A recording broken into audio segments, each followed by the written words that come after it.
Ser Podcast. Hola, ¿qué tal? En este episodio os ponemos al día de las series más comentadas, menuda y montada con Dahmer, el monstruo, nuevo fenómeno de Netflix, o eso dicen sus datos, la historia de un asesino en serie que dirige Ryan Murphy. Además tenemos terror con Club de Medianoche, una ficción entre fogones, de Beer, y un drama israelí, La Lección. Será por opciones. El cine en la Ser con Pepa Blanes.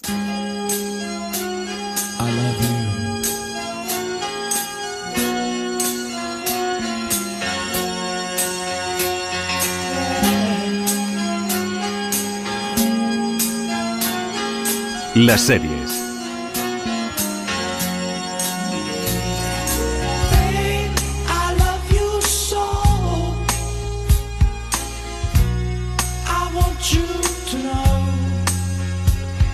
Y abrimos sección de televisión y comenzamos con el último fenómeno de Netflix. Y nos reencontramos con un viejo amigo, con Dani Garrán. Hola chicos, ¿qué tal? Y con Ryan Murphy. Con Ryan Murphy, ese viejo amigo que nos está dando un poquito más de lo que nos ha dado últimamente en Netflix. El último fenómeno que según Netflix es un fenómeno. Siempre presuntamente. Vamos ya sabéis cómo es esto. Bueno, mira, no ha podido, o sea, Blonde no ha sido un fenómeno, ahí no pueden mascarar las cifras. Y parecía que sí. Pero no, hablamos de Dahmer, que es la nueva serie del creador, que según esos números de Netflix es su ficción más vista, por lo menos así en todo el mundo, y eso que no es apta para estómagos delicados. No lo es, no. Es una biografía muy explícita de Jeffrey Dahmer, un asesino en serie y agresor sexual que llegó a ser conocido como el carnicero de Milwaukee. A lo largo de la década de los 80 mató a 17 hombres, algunos de ellos menores de edad y la mayoría racializados, llegando a desmembrarlos y a practicar canibalismo con sus cuerpos. Sus crímenes han pasado a la historia como algunos de los más atroces cometidos por un asesino en serie, y ya desde joven, cuando era un niño atormentado de familia desestructurada, comenzó a sentir fascinación por la muerte y las vísceras. Evan Peters, el actor fetiche del prolífico creador de Ryan Murphy, interpreta este frío y perturbador asesino. ¿Sabes? Una vez hicimos un experimento en clase. Cogimos una rana y luego le abrimos la cabeza. Sacamos su cerebro dejando solo un trocito del bulbo raquídeo. Respiraba y el corazón le latía, pero no podía pensar ni sentir nada. Y entonces mi profesor nos enseñó que si coges un algodón empapado en ácido y lo aplicas al trocito de cerebro que queda, ¿sabes lo que pasa? ¿Qué? Pues que las patas de la rana intentan apartar el algodón. Está claro que no debería ser capaz. La parte del cerebro que hace eso ya no está. El cerebro es una cosa fascinante. En la serie Ryan Murphy muestra el despertar de este criminal perturbado, pero también se pone en el punto de vista de las víctimas, mostrando sin tapujos los métodos de seducción, anulamiento y violencia que empleaba cuando los convencía para entrar en su casa. Además de ese relieve humano con el que Murphy y su colaborador habitual, Ian Brennan, dan a las víctimas, muestra la homofobia y el racismo vigentes en el momento, principales causas o motivos de que Dahmer campara a sus anchas durante tantos años. Miren, ya no sé qué más decirles. Vivimos los dos juntos. Pasen si quieren. Se lo demuestro. Tengo fotos de él y eso. Muy bien. ¿Qué apartamento es? Espere, ¿van a permitir que se lleve al chico dentro otra vez? A ver, dice que el chico vive con él. Vamos a llevarlo a su casa. ¿Y no quieren saber primero cuántos años tiene el muchacho? Señora, dice que es su novio. Ya nos ocupamos nosotros. Lamento las molestias, de verdad. Bueno, Dahmer se estrenó prácticamente por sorpresa, sin promoción, una cosa muy habitual de Netflix, el pasado 21 de septiembre, pero sigue siendo número uno, como decíamos, pues en los datos globales de la plataforma. ¿Cómo creéis que lo ha conseguido? Pues la verdad es que 5 días antes del estreno nos enteramos de que existía la serie con un tráiler. No hubo preestreno, no hubo visionado previo para prensa ni entrevistas, pero la miniserie, según siempre los datos de la plataforma, consiguió casi 200 millones de horas vistas en los primeros 5 días. No es una estrategia novedosa, como dices, de vez en cuando a Netflix le funciona, como ya pasó con el fenómeno de Gambito de Dama o con Unorthodox. Llama la atención este recibimiento si tenemos en cuenta la tibieza con la que han llegado a la plataforma los últimos proyectos de Ryan Murphy. The Politician, Hollywood, Ratchet o Halston no funcionaron como la plataforma esperaba después de ese superfichaje de 300 millones de euros, pero el tirón del true crime, el boca a boca y las redes han convertido su última serie en todo un éxito. Tampoco han faltado las polémicas. Después del estreno, después de toda una campaña en Reddit, Netflix se vio obligada a eliminar la etiqueta LGTBI con la que estaba marcada la serie en su catálogo, junto a otras como inquietante o siniestro. 48 horas duró esta categorización, que empezó a utilizarse por la plataforma para referirse a historias protagonizadas por personajes de la comunidad LGTBI, habitualmente infrarrepresentada en la ficción. Sex Education es una de las que responden a este tipo, pero muchos internautas consideraron que Dahmer no es el tipo de representación que buscaban, o no ese patrón, ¿no?, del colectivo. Y Pepa le da la cabeza. Normal, hijo, normal. La representación cruda, sin miramientos de cómo el psicópata perpetraba sus crímenes, también ha sido el eje de otra polémica en la que se ha visto envuelta la serie últimamente. Los familiares de las víctimas han protestado. La hermana de uno de ellos, que además está representada en la serie, en la ficción, ha escrito un artículo en el que se queja de que Netflix vuelva a abrir heridas tan dolorosas y sobre todo de que trate de hacer negocio con un caso tan complicado y doloroso para ellos. Conocí a Lionel y a su mujer Sari cuando se celebró el juicio. Parecían personas decentes. Mire, además de al ayuntamiento, denunciemos también a Dahmer y su familia. Frenaremos el dinero que puedan ganar con el libro. Películas, documentales, entrevistas pagadas, incluso los pequeños donativos que puedan estar enviándole a la cárcel sus fans. Y lo hacen, lo leí en el periódico. No deje que ese hombre gane ni un solo centavo. No sé. A ver, demandar al ayuntamiento y al propio Dahmer me parece bien. Pero ir a por su familia, con lo que habrán sufrido también. Podrían ganar millones. No creo que hayan considerado compartir ese dinero con usted ni con los parientes de las otras víctimas, o no voluntariamente. Bueno, pues vamos al lío. ¿Qué os ha parecido Dahmer a vosotros? A mí la verdad es que no, ya no por la dureza, es que no me ha conseguido... No me ha conseguido enganchar como La Serpiente, que yo sí que aguanté hasta el final, o otras series de asesinos, pero bueno, entiendo que es un filón para las plataformas. Yo creo que sí, que hay una fascinación que no todo el mundo quiere reconocer, pero sí que hay una fascinación por los true crime, por las historias truculentas. A mí sí que me está gustando, es irregular y hay capítulos que están unos mejor que otros. Lo que sí que percibo un poco la hostilidad, que las críticas que ha recibido, ¿no? Un poco una infantilización de que no se pueden hacer series con asesinos reales o una recreación de historias reales desde una ficción y entrando en el universo. Realmente Dahmer sería como un capítulo muy muy muy largo, porque son 10 capítulos de Mindhunter, de lo que pasa antes, de esos interrogatorios, yéndole a preguntar cómo llega un asesino a ser un psicópata, ¿no? Cómo un criminal llega a ser esto. Se habla también mucho de la humanización. Es que un asesino es un humano, hasta donde yo sé.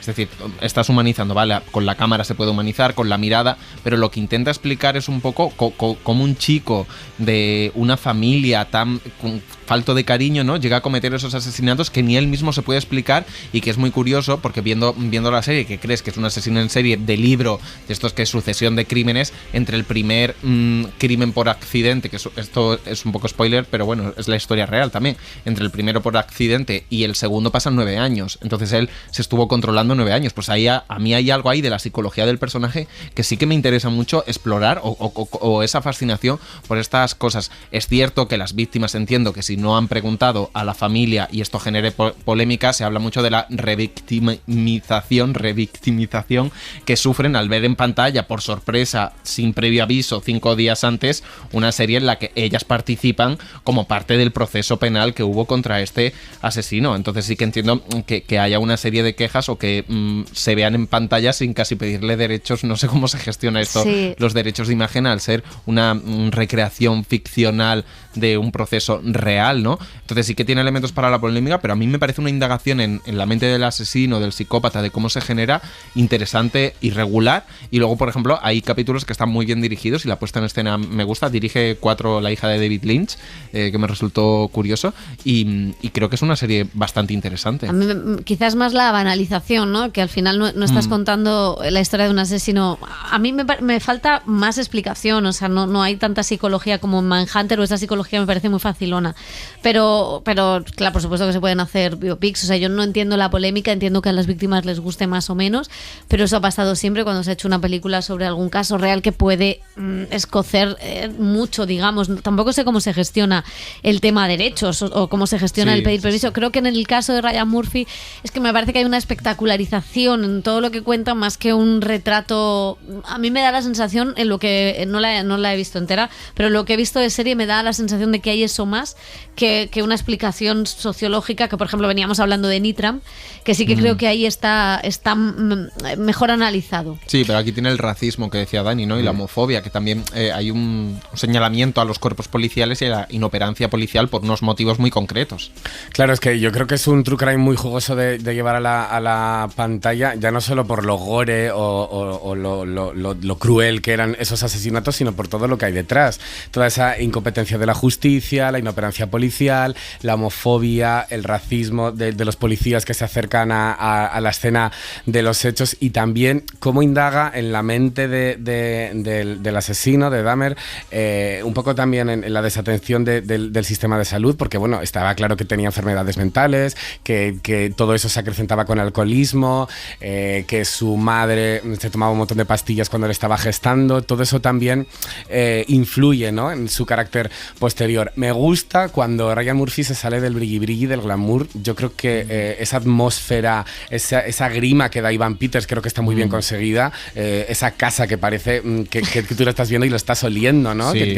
Que tiene que oler fatal. Eso sórdido. Pero creo que donde falla es que no sabe diferenciarse muy bien. No sabes si es una serie sobre el asesino o sobre las víctimas, ¿sabes? Entonces no llega a definir muy bien ninguno de los dos lados. Por un lado, creo que hace una caricatura a veces del asesino, y por otro lado tampoco te explica bien el arco sociológico de las víctimas. Entonces creo que ahí se queda en tierra de nadie. Luego la gente también está un poco cucú, porque creo que se han vendido las gafas por no sé cuántos miles de dólares. Claro, de la a eso me fascinación con los asesinos, claro, ¿sabes? La frivolización, que entiendo a lo que vas tú, pero claro, eso ya es casi ajeno a la serie. Sí. Bueno, si Ryan Murphy y Netflix tienen una relación consolidada, también podríamos decir lo mismo de la que mantienen la plataforma y Mike Flanagan con La maldición de Hill House. El director inició su andadura en el género del terror en el año 2018 y ahora llega con una nueva ficción, El Club de Medianoche.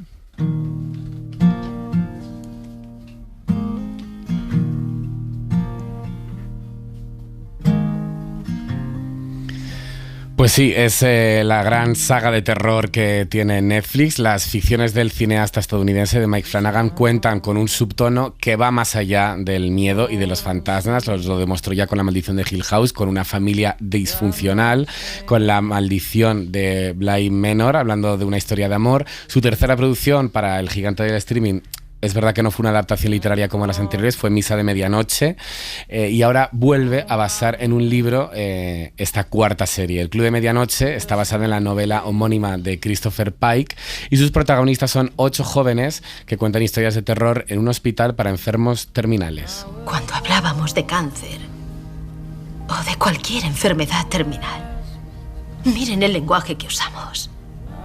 El lenguaje de la batalla. Vamos a luchar contra esto. Lucharemos con todas nuestras fuerzas. Sed valientes en la batalla. Y luego la gente dice: ha perdido la batalla. Es tan erróneo. Aquí damos permiso para abandonar el campo de batalla, para centrarnos en vivir. Algunos de sus actores habituales, como Rahul Kohli, Zach Gilford y Samantha Sloyan, repiten en esta historia de terror, en la que los propios jóvenes que cuentan las historias se convierten en protagonistas de ellas. Como viene siendo habitual en las series de Flanagan, vuelve el terror asociado a la muerte, pero siempre con un tratamiento cuidado de la pérdida y el duelo, y como una oportunidad para explorar estos temas desde varios puntos de vista.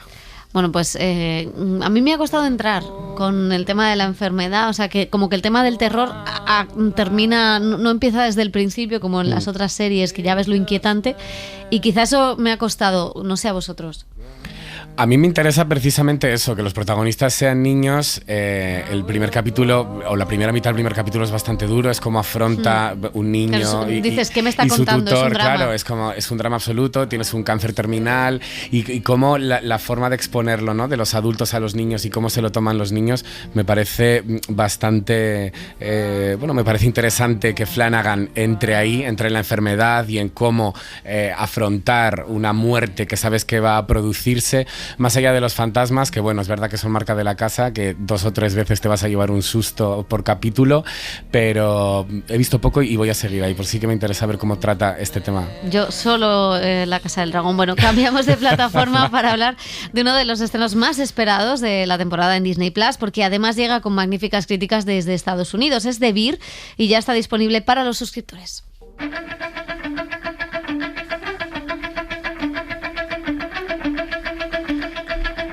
Pues sí, teníamos ya muchas ganas de hablar de este estreno, porque desde que se estrenó en junio en Estados Unidos no dejan de llegar los comentarios positivos y ya podemos ver aquí en España esta serie de FX que se introduce en una cocina frenética y sin respiro. Los protagonistas de The Bear se dejan la piel para tratar de reflotar un negocio ruinoso mientras tratan de solucionar los problemas personales que arrastran. El suicidio del hermano del protagonista es el desencadenante de esta serie de capítulos de aproximadamente media hora.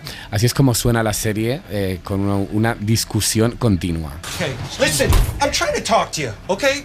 Don't be rude and start doing a million things like a smartass. I don't remember having time to take care of your mom for 6 months. Como la redacción de la SER, básicamente. Christopher Storer es el creador de esta serie, en la que entre fogones y sartenes se tocan temas como la ansiedad, la superación, la capacidad de soportar la presión y la pérdida. El actor Jeremy Allen White, uno de los miembros de la familia de Shameless, es este chef de alta cocina que tiene que volver a Chicago para hacerse cargo de la tienda de bocadillos de su familia. ¿Algo que comentar de esta o seguimos? Que a mí me ha gustado mucho. He visto el primer capítulo. Pues hay que celebrarlo. Pero mucho. Que a Dani le ha gustado una serie. Y has dejado de planchar y te has puesto a cocinar. Fiesta nacional. No, me parece frenética, me parece que no te deja ni un momento. Es toda una discusión continua, como te digo. Es un poco como ver Pesadilla en la cocina, pero bien. Pero en serio. De chicote, pero en serio, bien. con personajes bien escritos y la verdad es que con una propuesta estética que llama mucho la atención. Parece que estés ahí y te apetece comer esos platos. No la apuntamos. Nos apuntamos. Sí, hablaremos mucho de ella, yo creo. Bueno, está bien. Bueno, vamos a seguir con más estrenos. A Filmin ha llegado la serie que ganó en el último Festival Internacional de Series de Cannes en su categoría. Es La Lección.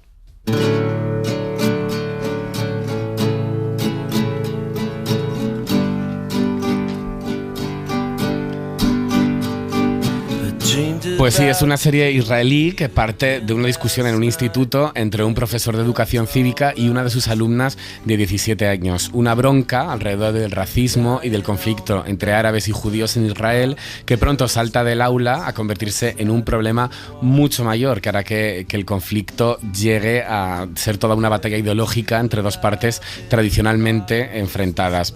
Los 6 episodios siguen el efecto dominó de su desacuerdo desde la clase a toda la escuela, después a toda la comunidad, a los medios de comunicación y a la explosiva realidad política a la que Israel enfrenta hoy día. El acoso es un problema. La situación de las mujeres también, pero atribuir un rasgo a una raza o decir que solo los árabes acosan es racismo. Vale, ¿y qué pasa si un árabe te llama perra judía? ¿Eso no es racista? Eso es horrible. Nadie tiene derecho a decirte eso. Pues me lo han dicho. Maya Lansman, la actriz que interpreta a la joven protagonista y que ganó un premio por ello en el festival, comparte protagonismo con Doron Ben David, que interpreta al profesor y que es un actor muy conocido en el país con series como Fauda, que también nos ha llegado a nosotros. La Lección es una serie que utiliza el conflicto entre judíos y árabes en el país hebreo para hablar sobre racismo, justicia social, la peligrosidad de los vídeos virales y la polarización política. Cualquiera que me trate como una puta porque no llevo hijab no es parte de mi país. Pero aún así, son ciudadanos como tú. Todos están de acuerdo en que hay un problema. Ve a la piscina y lo verás. No toda la clase. Mi hija está en el equipo de natación y no ha tenido nunca ningún problema. Ah, porque nadie la molesta, porque está su padre ahí y todo eso. Leanne, Ya Leanne, lo pillo. mejor no sigas por ahí. A lo mejor no te quiere decir que un árabe le ha tocado el culo, porque seguro que empezarás a dudar entre si Leanne. llamarlo acoso o racismo. Leanne, o... basta, para ya. ¿Por qué? ¿Qué he dicho? Me dijiste que no pasaba nada. Comprendo que no te gusten los árabes. Me gustan tanto como yo a ellos. Bueno, brevemente. A mí me chicos. gusta mucho la serie. Creo que también tiene un punto efectista que busca giros demasiado, o sea, todo conflicto. Muy TikTok. Sí, ¿no? Porque cada capítulo son media hora y a veces amplía el registro de secundarios, ¿no? Y todo tiene que tener un conflicto en la familia o todos los personajes, y no lo necesita porque tiene el potencial suficiente de un aula y del conflicto que se genera entre la alumna y el profesor, la viralización en redes sociales, el circo mediático que se monta y cómo la política pues lo contamina todo, y la situación de Israel pues es una situación muy complicada, y cómo emergen los discursos de odio en un aula, que al final ese es el tema de la serie, pero yo la recomiendo muchísimo. Yo también, me parece una historia muy compleja con muchos grises que ahondan en dos puntos de vista sin posicionarse, dando voz a todos los protagonistas y a todas las partes, y ojalá aquí pudiéramos hacer una serie parecida. Pues ojalá, pues chicos, lo vamos a dejar aquí. Gracias. A ti. Cups are cracked and hooked above the sink. They make me think. Crumbling ladder, tears don't fall, they shine down your shoulders. Suscríbete a El Cine en la SER. Escúchanos en directo en la SER los sábados a las 7:30 de la mañana y los domingos a las 3 de la madrugada. Cadena SER. La radio.